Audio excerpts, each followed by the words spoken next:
Hey, welcome to the CPO Market Intelligence and Analysis panel. And I guarantee you we have some of the most best analysts in the industry up here with us today. I have been on panels with most of these guys over the years, and I've known them all for a while, and glad to be here. Thanks for giving me the opportunity to be a part of this. And no, I will try not to give my insight into the market because that insight is at a different level than what it used to be for sure. But thanks for taking the time to join this session. We're going to try to make it a conversation amongst them, to you, and with you.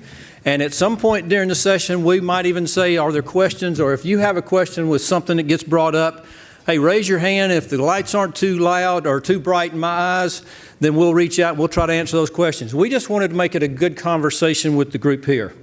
So now let me just introduce the panel if I can. To start, and I'm going to do this in alphabetical order just to show no impartiality to the people that might be from the same company I used to work with at one time. But let's start with Josh Bailey. Josh has been with retail, has been with manufacturers, has been a lot of the parts of the industry as a service provider. Primarily his career has been with the Canadian Black Book operation. It is now with Black Book North America, and he is the Vice President, North American Market Intelligence for Black Book. And one of the things I asked each of the panelists was to give me some sort of information about them that most people didn't know. And Josh gave me something that said he was thinking about a motorcycle trip across the country next summer. And I reached back to him and said, what's your bike of choice? Where are you going? Was there a favorite place? And he said, well, he was looking at a couple of different bikes. And you know what? After some events of the last couple of months, Josh really could go buy any bike he wants to buy. And if you didn't know that, he was involved in a pool that won the lottery in Canada not too long ago. So buy them both, Josh. Maybe I will. Our next panel member is Larry Dixon. Larry has spent the last 15 years with NADA, and he leads in the creation of the monthly reports and the special market studies for NADA. He's the Senior Manager of Market Intelligence. And one of the things I asked him was, what's something interesting about you that most people won't know? And when he gave me this answer, I thought, I don't want to be anywhere in his house, because he said he is the proud owner, acquisition from a kid's or something along that line, of a leopard gecko. That's not too bad, but the next one is a black corn snake, and on top of that, 2 hedgehogs. Yeah. Proud was in air quotes, and they are all up for adoption, so you can come and see me after that. So don't worry, Larry, if I get an invitation, don't take it personally if I don't come to your house. Okay. Our next panel member is Sean Foyil. Sean is with KBB. He is the supervisor of vehicle valuations. He is a graduate of Chapman University. He's working on his MBA from Cal State Fullerton, I guess I can say it that way. But he's been involved in international equities at one point in time, so his analytical mind is there for sure. He is now the senior analyst and supervisor of the vehicle valuation team and does some monthly reports for KBB as well. And then he and Josh need to talk about it, because when I asked Sean what was something of interest, he said riding motorcycles. Well, I asked the same question, being a motorcycle rider, what's your bike of choice? You know, how many do you have, and so forth. But he is definitely into motorcycles with 2 dirt bikes. Redid a 78 Honda CB750, and I'm going to say CB754. Yep. And that's his street bike of choice. And he also does some racing on the tracks. He didn't say anything about racing on the streets, so maybe he keeps the racing on the tracks. But an interest there for sure. And none of those bikes are the bikes that Josh was talking about either. And then our final panelist is Tony Lee with Edmunds.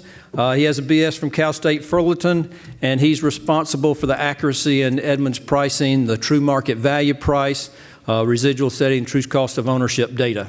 And prior to Edmunds, he spent 20 years with Toyota Financial Services, And I understand that Tony is hoping for the same luck that Josh is in, because he's in a pool in the lottery as well. So next year when we come back around, who knows? If Tony's lucky, you never know what will happen. We might have different panelists with us and all. So that's introducing our panelists today. So let's see what they know about the market as far as CPO is concerned. And we reached out to the industry and said, what are some of the things you would like to hear in this session today? And we got some great questions that were thrown out to us, so I've offered them to the panelists, and they've added a few other comments as well, or questions as well. So let's see where it leads us to at this point. Let's just start with the fact that, what a year CPO has been. Month after month, it's record after record. What's driving this, and where is it going to go? And Josh, you're the closest one to me, so we'll start with you at this point. So let's have the conversation. All right, I get picked on first. That's all right. Yeah, it's really incredible when you watch the growth here. It seems to be endless, and perhaps it is. I'm sure at some point there will be a plateau. Not all good things come to an end, but all good things do reach a point in time when you can't have tremendous growth month after tremendous growth month. However, that doesn't look to be the picture at the moment. There's certainly going to be more growth in the coming years. I think there's certainly growing awareness among consumers. When you look at what people say about CPO, there's still people out there who aren't necessarily intimately familiar with it. There are some people who admit they know nothing about it in the consumer world. So there's still room to expand that market.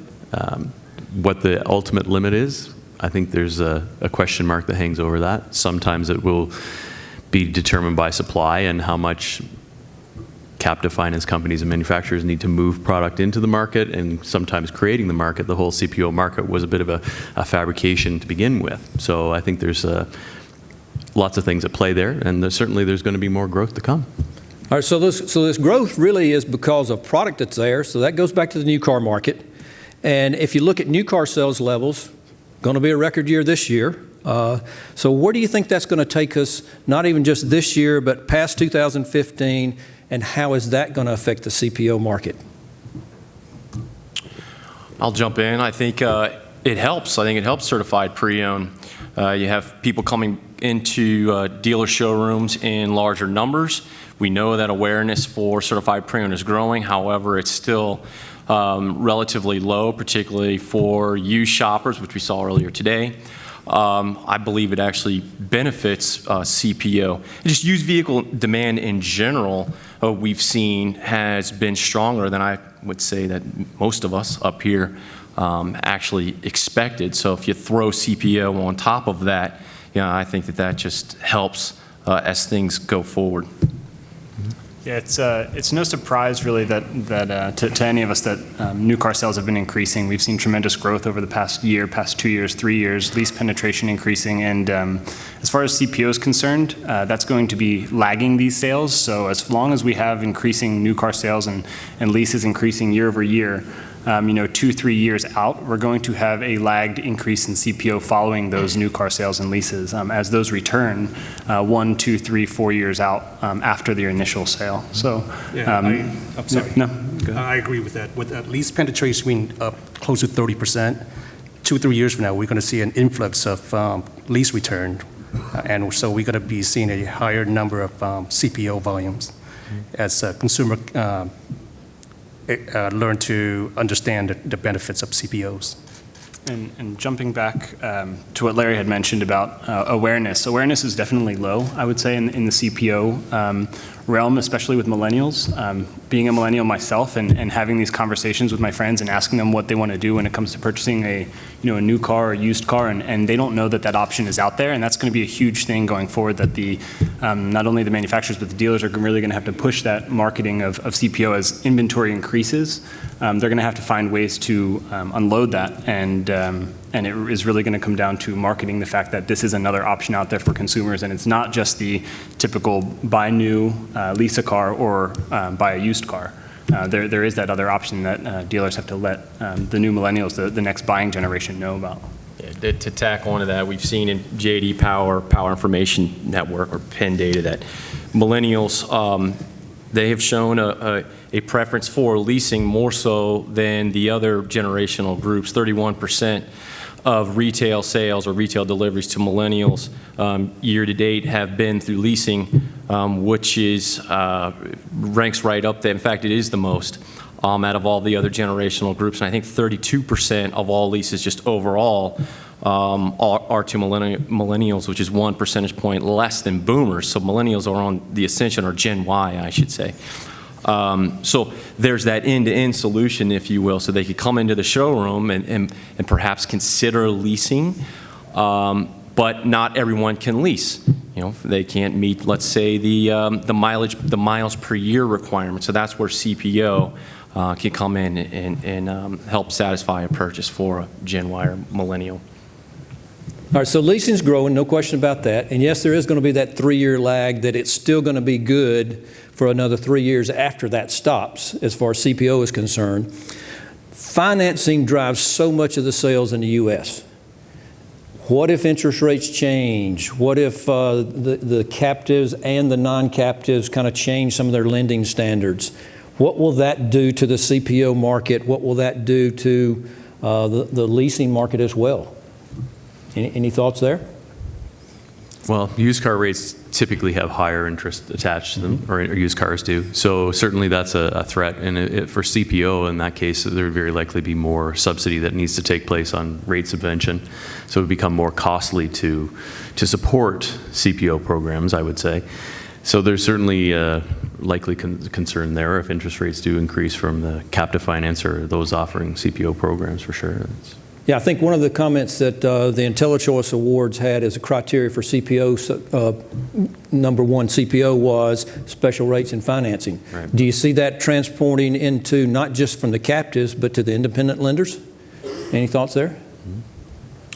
Yeah, interestingly, we do this little survey with dealers every year on CPO. You know, full disclosure, generally about 30 dealers will respond, even though we send it out to a number that's quite larger than that still. So you have to take the results sort of with a grain of salt. But for this year's survey, you know, it was a mixture between those that finance primarily their CPO sales primarily through the captive versus outside of the captive. Some were 90% and above, and others were nowhere near that number. So clearly there are non-captive lenders competing for financing as it relates to certified pre-owned.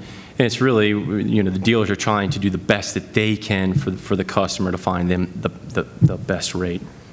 Yeah, I think at the end of the day, whether it's the right way or the wrong way, consumers really tend to look at that monthly payment. And I think that's what it really comes down to is considering, say, you have the monthly payment on a CPO vehicle versus a similar lease on a new vehicle. And to that point, again, it comes down to the specificity of the vehicle or that consumer, their situation, if they're willing to, say, borrow a new car for a certain term or willing to buy a used car with a comparable warranty.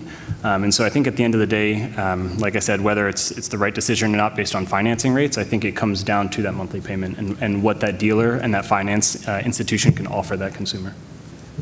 I'm going to add to that. OEM's been subsidizing a lot of CPO rates, and that's why the growth has been the torrid pace it is right now. But if that subsidy is being cut back, we'll see a slowdown in CPO volume. You know, going back to the first question of how much growth there's been in CPO, with all that growth, has the quality or the premium of the CPO product been watered down? And maybe even to the point of not just on that 1 and 2 and 3-year-old car that's the off-lease car, but what about that 9 and 10, 11 and 12-year-old car that is getting certified through an independent? Well, I can't really speak to the certification through independents.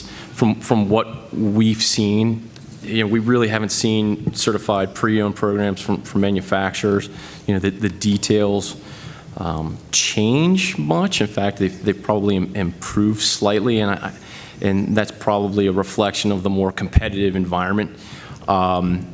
for CPO, and we'll see that. I think we'll see that increasingly as off-lease volume continues to grow and awareness for CPO grows, and particularly for Gen Y or millennials who are particularly savvy when it comes to research and doing their due diligence prior to walking in to a showroom.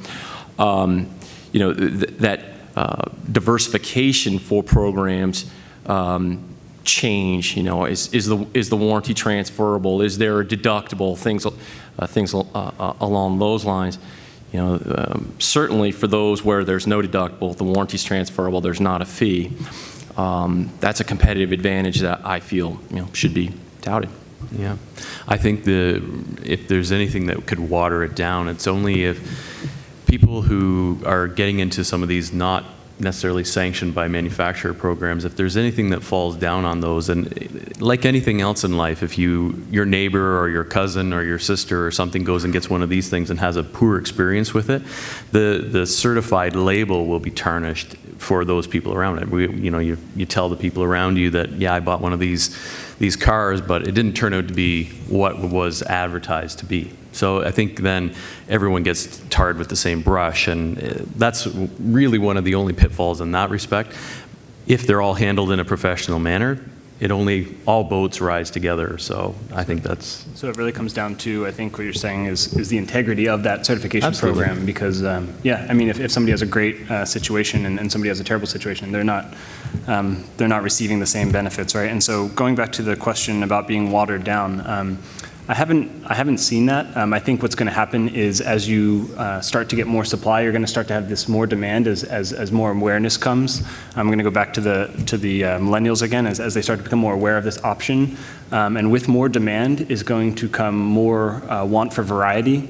And so maybe a CPO doesn't work, a 1-year early lease return CPO vehicle doesn't work for somebody, but a 5-year-old CPO vehicle does. And so as more demand comes, you're going to have more variety of a consumer looking for a CPO vehicle, and they're going to want more options, more vehicles on the lots with different, pros and cons and adjustments, years, makes ads. So. Now, you talked about warranties and expanded and extended warranties and so forth, and that being being important.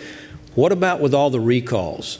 Is that an additional strength that's going to help the CPO market because of these warranties? Is that going to overcome that recall stigma that's out there in the marketplace?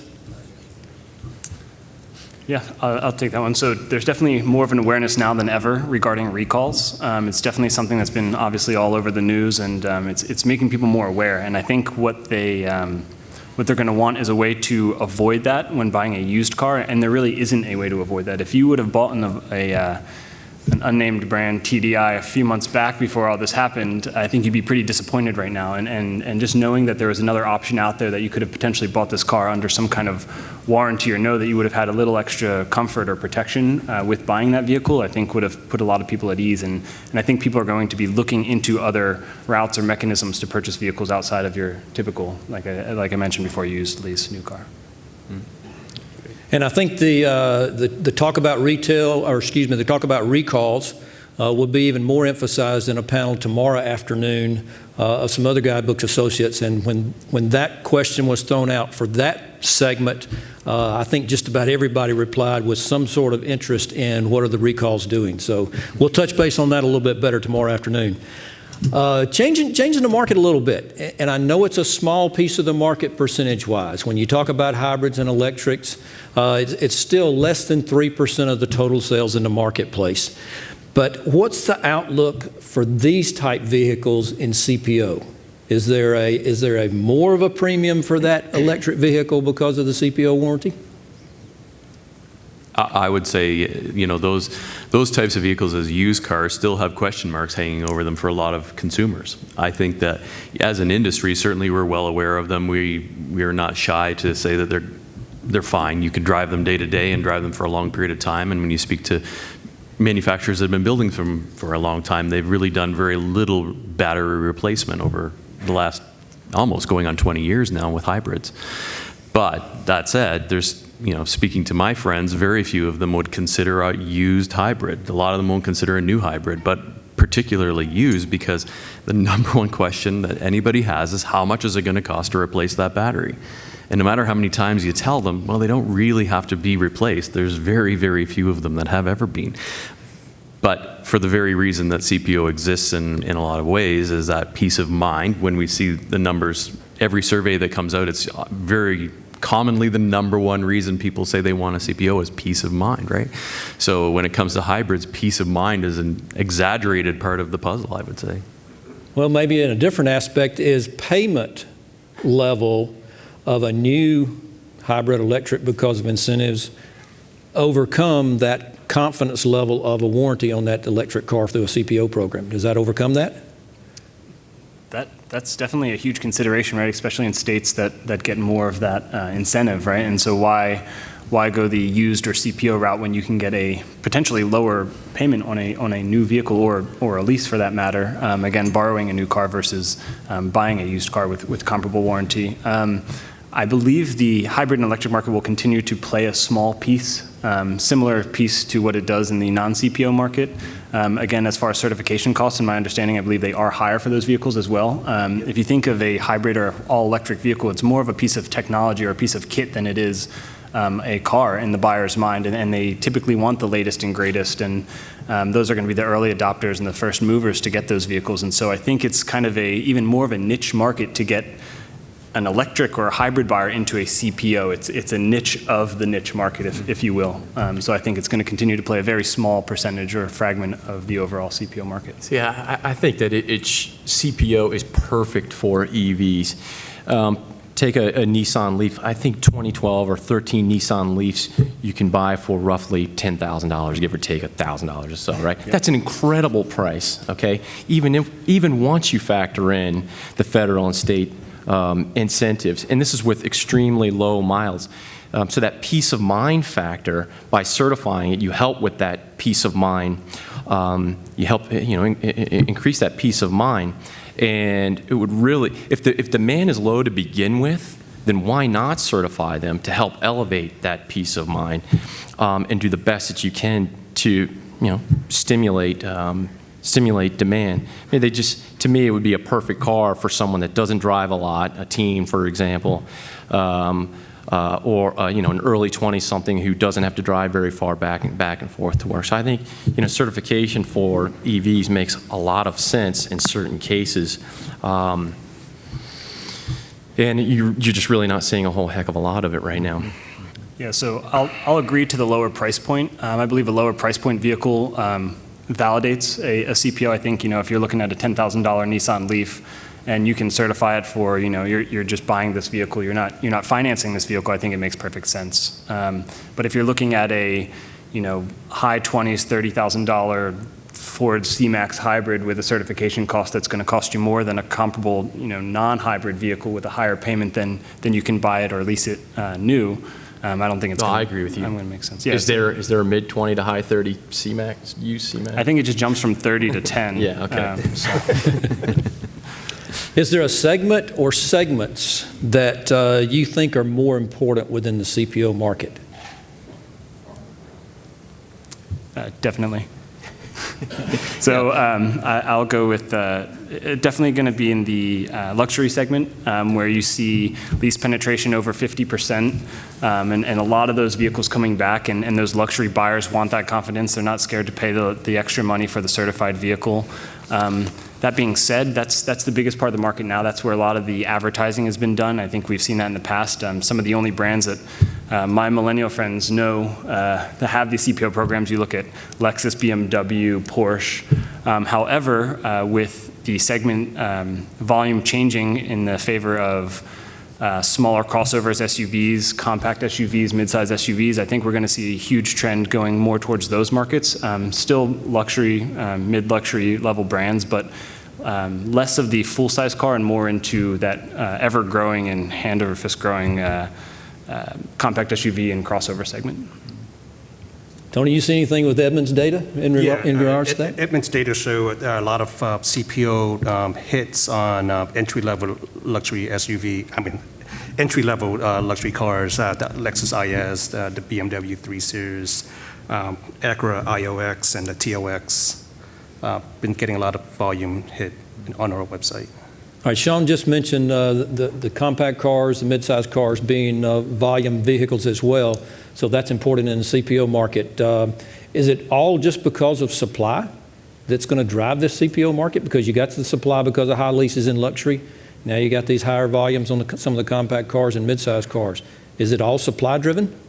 It's not all. That's a significant part of it, but it's not all.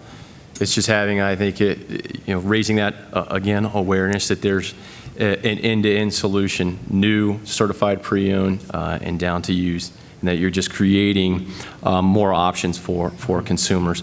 But yes, certainly the rate of growth is going to be significantly predicated on off-lease volume. If you look at J.D. Power information for lease maturities this year, I want to say they were up by 100,000 units, whereas CPO sales are going to be up by 200,000 units. So really, CPO just essentially blew through the estimated number of maturities, additional maturities coming back this year. And next year, you should see significant growth beyond what we saw this year, because maturities, again, are going to rise by roughly 800,000 units in 2016. This morning we heard people talk about 3-year-old CPO cars. We heard them talk about 10 to 14-year-old CPO cars. What's the model year or years that's really hitting the sweet spot right now in the data that you're seeing? Going back to that dealer survey that I mentioned before, really it's the 2 to 3-year-old. I mean, overwhelmingly, out of the 30 responses that I had, but overwhelmingly it was that 2 to 3-year-old vehicle. That makes sense. I mean, if you think about the buyer and the amount of CPOs going towards the luxury segment, I mean, these are new luxury buyers, right? Or new or lease luxury leasees, right? So these are people who are seeing that other option in that higher class, going towards those newer vehicles, not the 5 or 6 or 7-year-old CPOs, but they want that 1, 2, maybe 3-year-old vehicle for that luxury brand, which obviously carries less risk for them. That payment has to make sense. Yeah. If a lease payment is on average roughly $75 to $100 less than a new vehicle payment, that certified pre-owned payment has to be competitive as well with that lease payment. So. Yep. All right, we talked earlier about the independent CPO program, so we've got the non-captive CPO program. There've got to be pain points for the dealers in regards to creating their own CPO brand. Have you faced anything there? How have they addressed this, and has that changed since CPO came into effect with a dealer branded CPO product? Does it fit the same mold? They'll tell you it does for sure. I mean, that's the goal, I would think, if anybody's setting one up, that they want it to appear as such. That's to think otherwise would probably be a waste of time and energy for sure. Although I think when we look back as an industry, there's been a lot of work put into building CPO in general. So in a lot of money spent on a huge scale. So to try and do this individually is going to be very taxing on the staff of a dealership. If you speak to people at dealerships, they're always going to tell you that they're stretched thinly enough already. So to try and build another brand up is, in my opinion, probably very difficult internally. Now, we often hear that CPO is a brand builder for the captives. What are the effects on those brands, and are certain brands affected more positively or more negatively with CPO products that are there? Well, I don't know if I'd say some brands are affected more negatively or positively. I would simply say that some brands are taking better advantage of the opportunity. And again, lease Gen Y, as the volume comes back, it's going to be particularly important for dealers and manufacturers to keep their vehicles, in-brand vehicles, at their franchise dealerships. So some are participating more than others. So again, that's how I would answer that question. I think it goes back to those big name luxury brands that are really pushing the marketing for these. Again, I think of of the CPO programs that come to mind, and it's always what you see on TV or what you hear in the radio ads, and it's BMW, Lexus, Mercedes, Porsche. It's those brands that can afford to push that, and I think it really gives them, when you think CPO, those are the brands you go to, kind of in my mind anyway. And I think some of the lesser manufacturers that aren't pushing CPO as much are going to need to go that route, especially with demand and supply coming up in CPO. And I think they've already got an established CPO base, and there are some other brands out there that really need to push that to get up onto par as demand starts coming in. You don't want to be overlooked by incoming potential CPO buyers. All right, in your data, I'm sure you look at a lot of auction data, you look at a lot of resale data, even on the retail side. Condition reports and standardization of these continues to be discussed just about every time you make a turn in the wholesale channel in the auction business. How does this play into your analysis and the valuations that you report specifically related to CPO? Well, I'd say that really not much. The data that we receive, the certified pre-owned data that we receive, they're already flagged as certified pre-owned. Obviously, there's always going to be some noise in the data, and as analysts, that's our job to vet that out. The importance of vehicle history reports, not condition reports, in certified pre-owned overall can be very important. And it really depends on what the standards are by the manufacturer. Yeah, I'm going to agree with that. So we get all the condition reports in-house at Kelley Blue Book, and we standardize them. We look at them across the board, but we also have field analysts out across the country at every major auction looking at transactions and validating these conditions so that we can flag anything that we deem not being up to par outside of CPO and looking at CPO. So as far as history goes, as Larry mentioned, history reports are definitely something that we've heard about in the past. Dealers are always asking about them. It's something we currently don't factor into our valuations, but it definitely has a profound effect on that vehicle, and for the buyer, for the dealer, what you're going to pay. Yeah, it's definitely something that needs to be considered from both the retail side and the consumer. But as far as valuations in-house, we don't take those into consideration. Mm. Yeah, when you talk about the history reports, how many of the sites that list their cars on various sites for the retail consumer will give you an opportunity to see a history report out there? So is it that important for any car, or is it that important for the CPO? More or less for the CPO, or just in general, has that become almost a demand from the consumer to have that history report?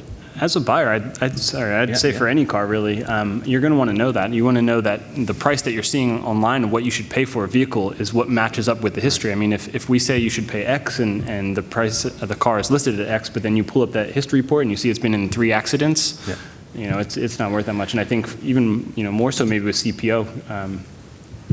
Thinking about the clientele of CPO, definitely. Sure. So if someone was on the fence about whether to invest in the VHR or not, certainly I would say that if you have to spend money wisely, spend it on those looking at CPO, because those are people who are already predisposed to looking for more information. Yeah, I'd say it helps on the other side too. True. If you have a car that has a great history, but there's no vehicle history report, then as a dealer, I think you're at a decided disadvantage in that the consumer then applies that lemons discount, where because there's less known about that vehicle, then they're going to want to negotiate even more.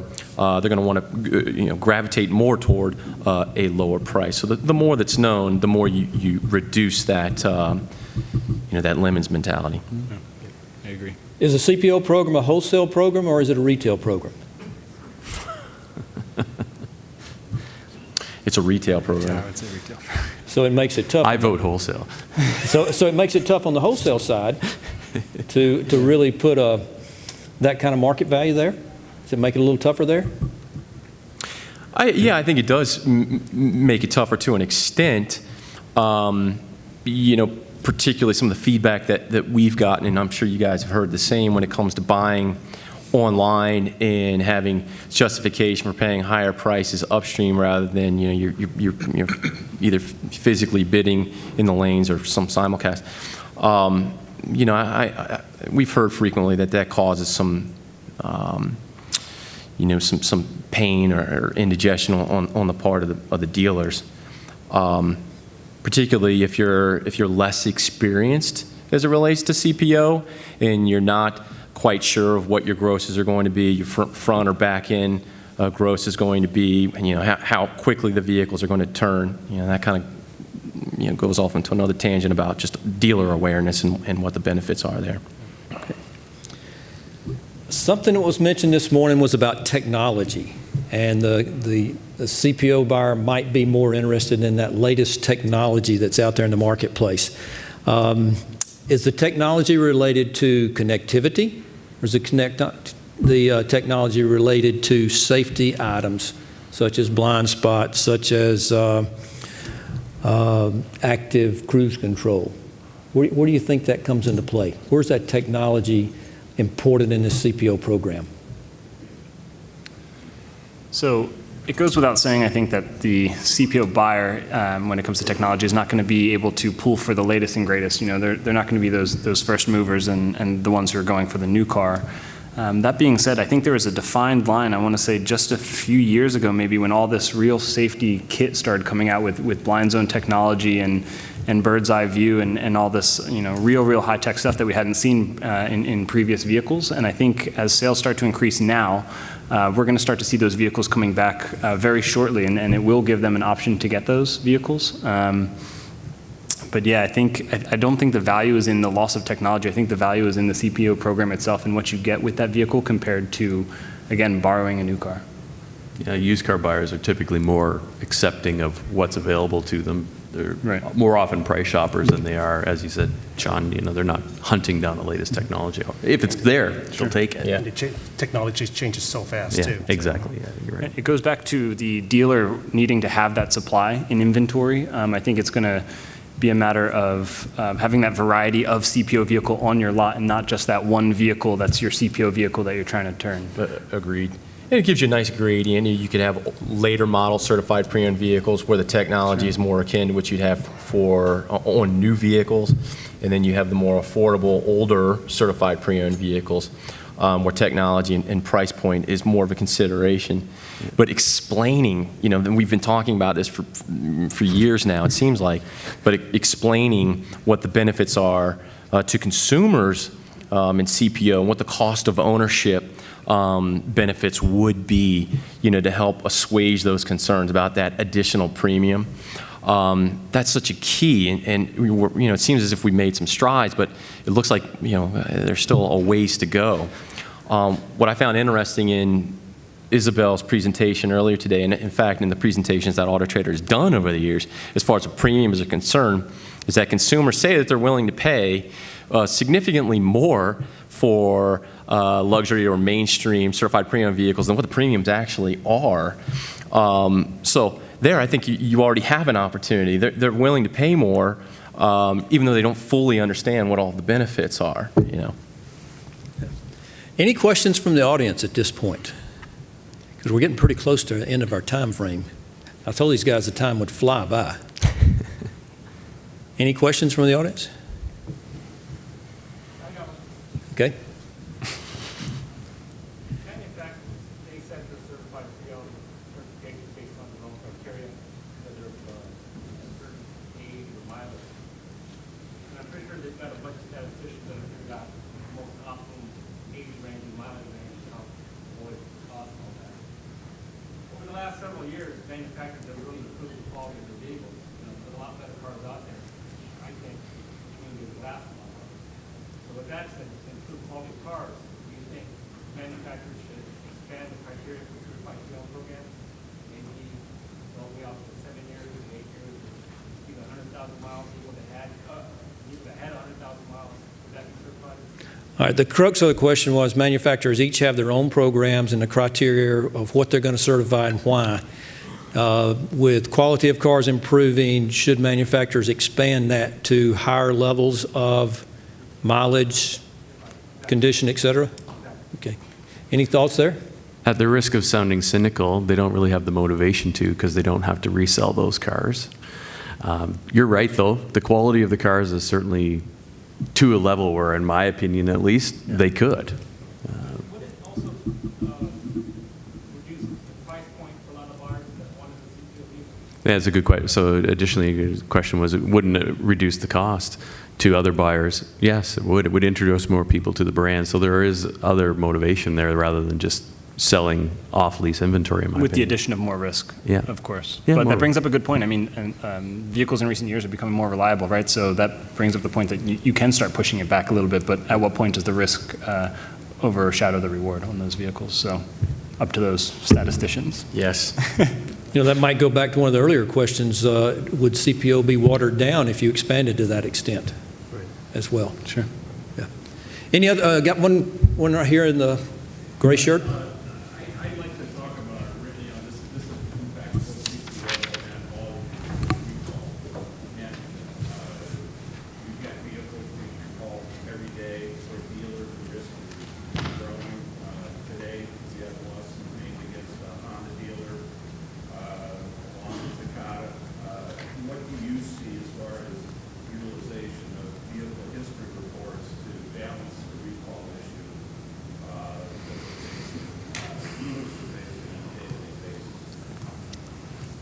Did y'all hear that enough to expand? I can't walk and think at the same time. Yeah, I would say as far as the vehicle history report companies, I personally believe that it's the information is out there. The government even has the information on the vehicles that have been recalled and the vehicles that are still waiting for repair. However, it's exceptionally difficult, even for us. I don't know if you guys have spent any time trying to cull through the data, to go through that information to figure out what has been addressed and what hasn't been addressed. So I think having greater ease in accessing that information is key. Maybe clarify that just a little bit. I just wanted to push back on that a bit because NHTSA currently is running at a 30% error rate on the validity of recalls. In other words, we have misconfigured cars. If you look at safercar.gov, and as a dealer, you're going to depend on that as a backfall. That data is 30%, tracking Yeah. 30% error rate, and we've even seen in some stores a lack of OEM or inconsistent OEM data coming, linking up with what NHTSA's coming in with. I'm just saying, are you considering that in values when you see we have recalls out there that have no remedy right now. Takata is a perfect situation where we've got a backlog that could run another couple of years. So being a Honda store where we got a ton of airbag recalls, how do you see that in your evaluations when you've got vehicles that are coming in that have no recall remedy on it right now, and in some states I'm not even going to be able to sell them? Yeah. Just to clarify, I think overall the information gathering and sharing process, there's a great deal of room for improvement. As far as in pricing, frankly, it is really dependent upon a few factors. The media presence, the severity, the significance of the issue. I mean, historically, major recalls have really only in a few instances have had a material effect on used vehicle prices. And now with recalls, the spate of recalls at a historic pace, that's probably going to dilute that effect even further. So it's unless the market, you see that in the data, there's some reaction from a pricing standpoint, then that's something typically that we're not going to portray.